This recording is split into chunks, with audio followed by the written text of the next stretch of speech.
श्री सांब शिवाय नमः। ओम श्री गणेशाय नमः। हे शिव भक्तों, आज हम लोग श्री शिव महापुराण में द्वितीय रुद्र संहिता के अंतर्गत प्रथम सृष्टि खंड का श्रवण करेंगे। अथ एकादशोऽध्यायः शिव पूजन की विधि तथा उसका फल। ऋषि बोले, हे व्यास शिष्य महाभाग सूत जी, आपको नमस्कार है। आज आपने भगवान शिव की अद्भुत एवं परम पवित्र कथा सुनाई है। उसमें अद्भुत महादिव्य तथा कल्याणकारिणी लिंगोत्पत्ति हम लोगों ने सुनी, जिसके प्रभाव को सुनने से इस लोक में दुखों का नाश हो जाता है। हे दयानिधे, ब्रह्मा और नारद जी के संवाद के अनुसार आप हमें शिव पूजन की वह विधि बताइए जिससे भगवान शिव संतुष्ट होते हैं। ब्राह्मण, क्षत्रिय, वैश्य और शूद्र सभी शिव की पूजा करते हैं। वह पूजन कैसे करना चाहिए? आपने व्यास जी के मुख से इस विषय को जिस प्रकार सुना हो वह बताइए।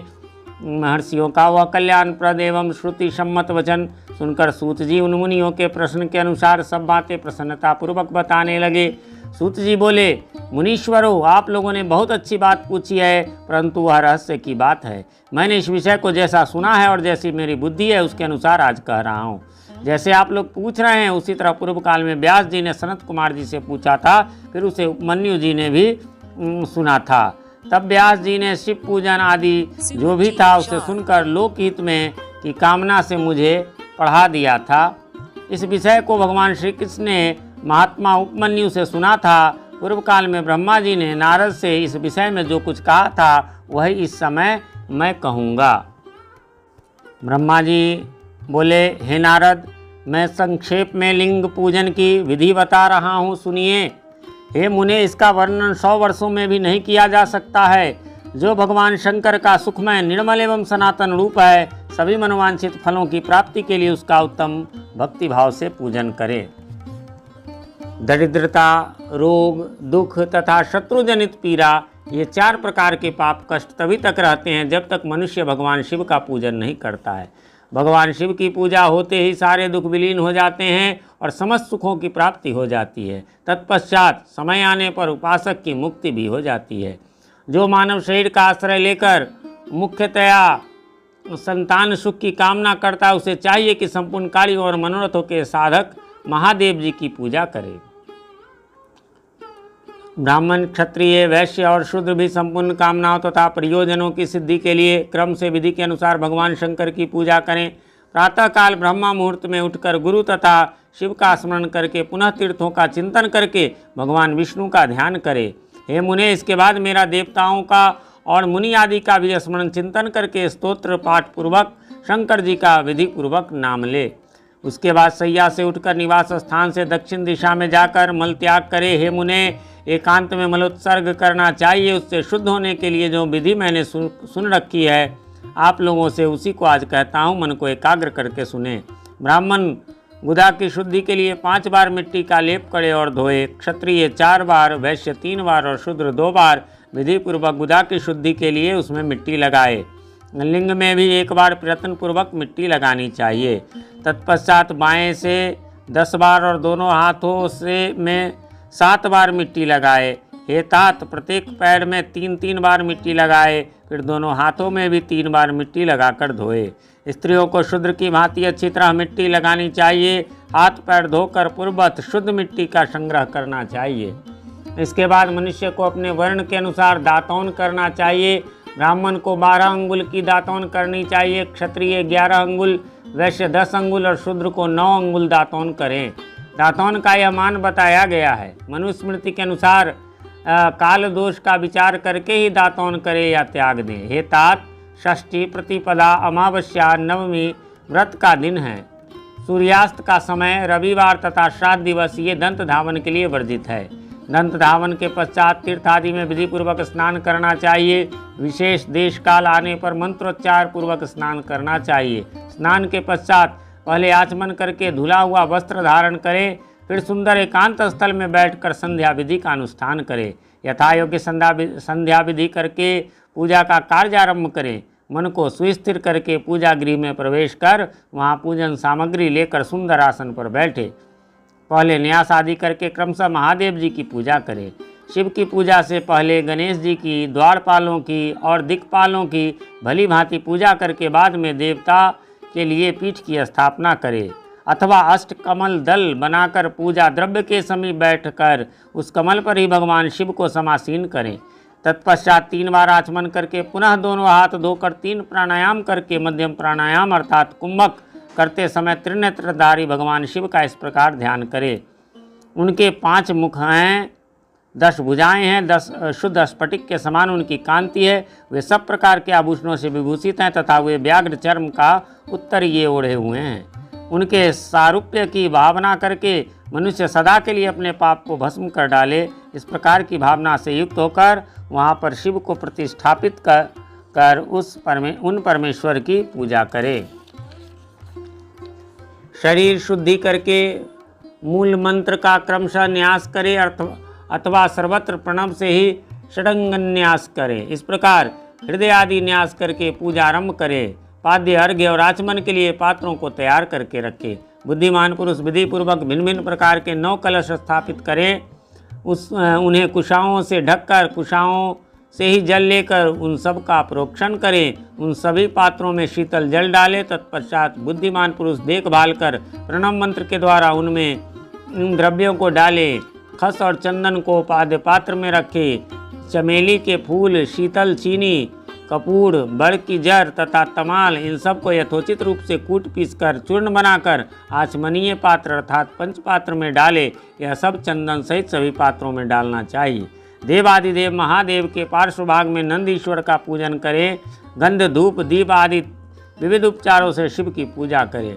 फिर प्रसन्नतापूर्वक लिंग शुद्धि करके मनुष्य उचित रूप से मंत्र समूहों के आदि में प्रणव मंत्र और अंत में नमः पद जोड़कर उनके द्वारा इष्ट देव के लिए अथवा प्रणव का उच्चारण करके स्वस्ति पद्मादि आसन की कल्पना करें।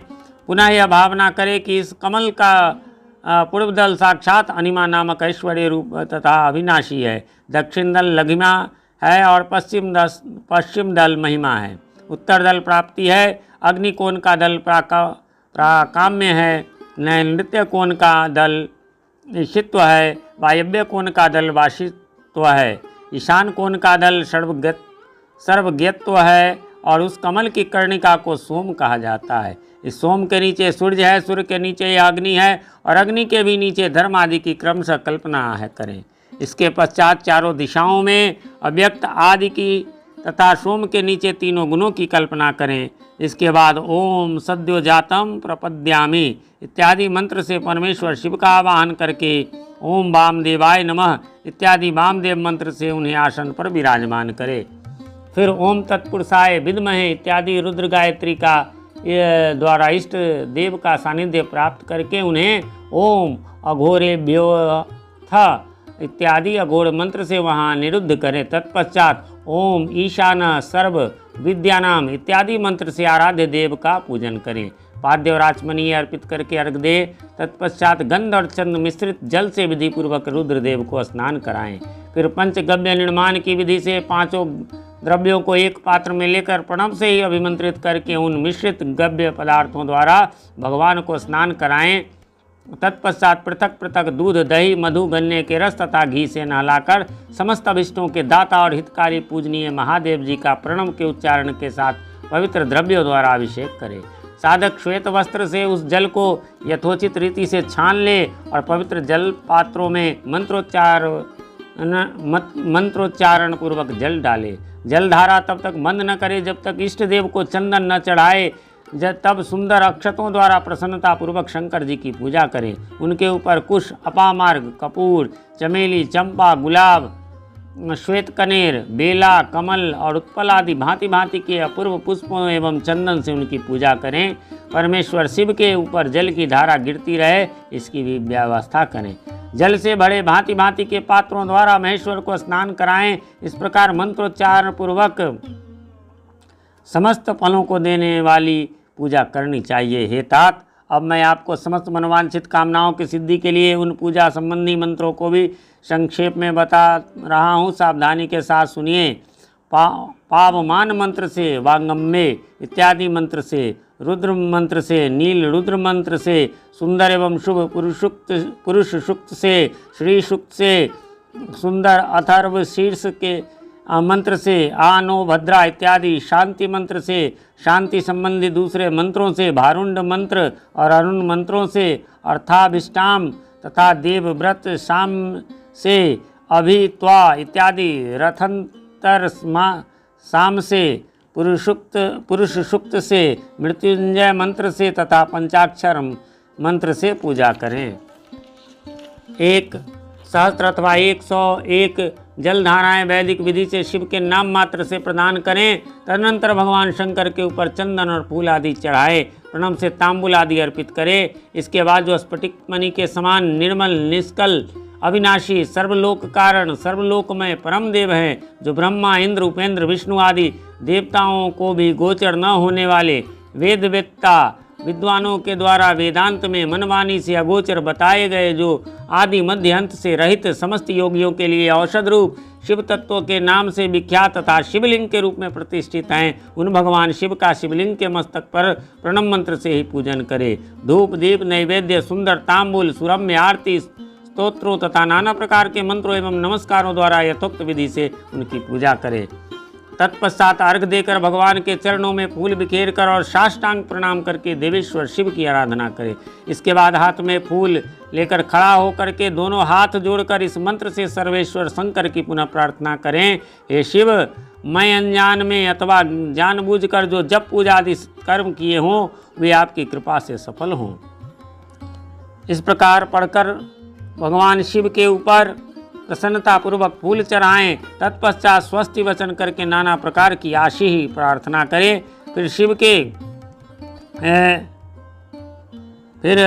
के ऊपर मार्जन करना चाहिए। इसके बाद नमस्कार करके अपराध के लिए क्षमा प्रार्थना करते हुए पुनरागमन के लिए विसर्जन करना चाहिए। इसके बाद अघोर मंत्र का उच्चारण करके नमस्कार करें। फिर संपूर्ण भाव से युक्त होकर इस प्रकार प्रार्थना करें।